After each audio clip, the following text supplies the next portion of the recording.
नमस्कार, मैं हूं गौतम कुमार और आप देख रहे हैं द लोकनीति। एक रूसी वैज्ञानिक ने खुलासा किया है कि आर्कटिक में जानवर एक दूसरे को खा रहे हैं क्योंकि यहाँ की बर्फ धीरे धीरे पिघल रही है। इसके कारण इनके आदतों में गंभीर बदलाव आए हैं। बढ़ते तापमान के कारण बर्फ का स्तर गिरता जा रहा है और बिजनेस कंपनीज अब धीरे धीरे उन जगहों पर अपने कारखाने लगा रही हैं जहां पर ध्रुवीय भालुओं यानी कि पोलर बियर के लिए शिकार की सबसे ज्यादा गुंजाइश थी। खाने की कमी के कारण और बदलते तापमान की वजह से यह एक दूसरे का ही शिकार कर रहे हैं। यहां तक कि माताएं अपने बच्चों को खा रही हैं। अगर शोधकर्ताओं की माने तो इन घटनाओं को बढ़ावा मिलने का मुख्य कारण आर्कटिक में मानवीय गतिविधियों में वृद्धि है। यह सिर्फ एक घटना नहीं है बल्कि मानव की गलतियों से अलग अलग प्राणियों पर क्या प्रभाव पड़ता है इसका एक भयावह उदाहरण भी है।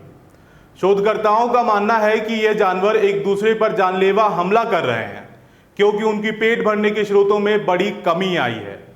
इस वजह से बड़े नर और मादा छोटे शावकों पर हमला कर रहे हैं क्योंकि वे आसान लक्ष्य हैं और उन्हें आसानी से मारा जा सकता है। सबसे ज्यादा विचलित करने वाली बात यह है कि माताएं अपने बच्चों तक को खा रही हैं। जी हाँ, सही सुना आपने, वहां की माताएं जो है भालू वो अपनी बच्चों तक के खा रही हैं अपने भूख मिटाने के लिए। जलवायु परिवर्तन के कारण यह सब हुआ है। पिछले 25 वर्षों में आर्कटिक में बर्फ का स्तर पहले के मुकाबले 40% कम हो गया है। ध्रुवीय भालू पानी में तैरने वाले सील का शिकार करने के लिए समुद्री बर्फ का उपयोग करते हैं, लेकिन बर्फ की कमी के कारण किनारे पर ही शिकार करने को मजबूर हो रहे हैं। बर्फ की कमी के कारण उनको अपना आहार नहीं मिल पा रहा है और बिना भोजन के ज्यादा दिन तक जीना उनके लिए संभव नहीं है। इसकी मुख्य वजह फॉसिल फ्यूल को माना जा रहा है। अब ये फॉसिल फ्यूल क्या होता है ये आपको समझाते हैं। पेट्रोल और प्राकृतिक गैस करोड़ों वर्ष पूर्व बने थे। यह मुख्यतः नदी या झील के बहुत नीचे होते हैं जहां ये बहुत उच्च ताप और दाब के कारण ईंधन बन जाते हैं, जिसमें यह अलग अलग परत के रूप में होते हैं, जिसमें पेट्रोल, प्राकृतिक गैस आदि के अलग अलग परत होते हैं। मतलब लेवल दर लेवल अलग अलग चीजें आपको प्राप्त होती हैं। अलग अलग गहराई में अलग अलग ताप और दाब मिलने के कारण यह असमानता आती है।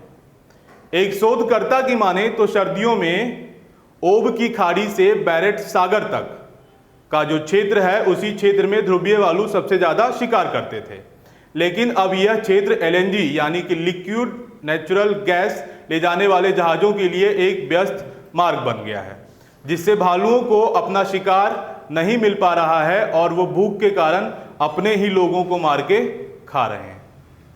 एक अन्य रूसी वैज्ञानिक व्लादिमीर सोकोलोव, जिन्होंने सेंट पीटर्सबर्ग स्थित आर्कटिक और अंटार्कटिक रिसर्च इंस्टीट्यूट के साथ कई अभियानों का नेतृत्व किया है, उनका कहना है कि इस साल ध्रुवीय भालू मुख्य रूप से उत्तर में स्पीट्सबर्ग द्वीप पर असामान्य रूप से गर्म मौसम के कारण प्रभावित हुए हैं।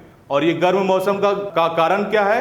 Global warming. एक और अध्ययन में यह बात खुलकर सामने आई है कि जिस किसी का भी ध्रुवीय भालू शिकार करते हैं उसको कई दिनों तक संभाल कर रखते हैं ताकि वह इस शिकार को भूख लगने पर दोबारा खा सकें।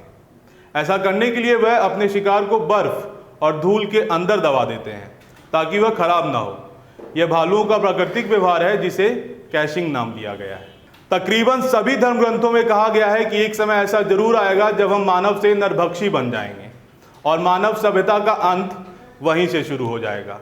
यदि इस शोध के ऊपर ध्यान दिया जाए तो मानवीय लालच के कारण ही आज ध्रुवीय भालू नरभक्षी के रूप में तब्दील हो रहे हैं।